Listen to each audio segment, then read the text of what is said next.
Joining us on the phone, ESPN's boxing insider Dan Rafael. Dan, you've long said you'll only believe this fight will happen when it happens. How optimistic are you about it right now?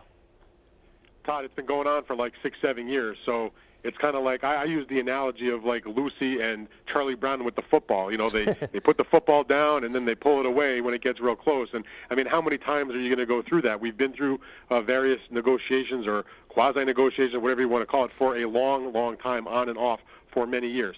Now, that being said, I would say that right now they are as close as they've ever been, other than in 2009.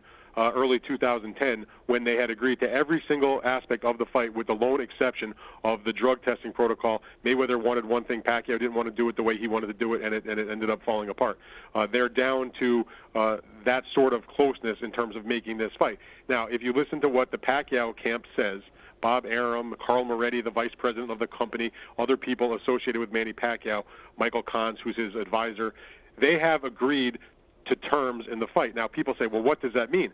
What it means is top ranks Bob Arum, who has been negotiating this fight with Leslie Moonves, who's the chief of CBS, whose Showtime network has Mayweather under contract, has been serving as the go-between with the Mayweather camp, Al Heyman, his advisor.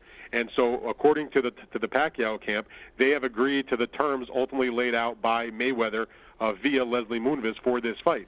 So they claim that their side is done. They've agreed to things that are important, such as the kind of drug testing, agreed to the date, agreed to the venue, agreed to all kinds of different aspects, supposedly agreed to the purse split, which would be 60-40 in favor of Mayweather. And so now it's up to Floyd Mayweather, I guess, to decide whether he's going to accept those terms, apparently that he's the one, or his camp laid out in the first place.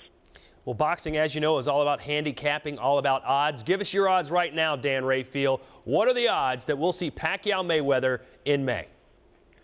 Listen, I want to see this fight as much as anybody. I've been covering this whole thing for a long, long time, since it first started. I'm a fan as well as a reporter. I want to see the fight like everybody.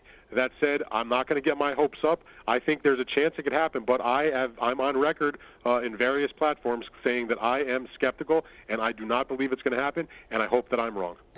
He's a pessimist, but I heard some optimism there. Dan Rafael, our big gun, our boxing writer on ESPN.com.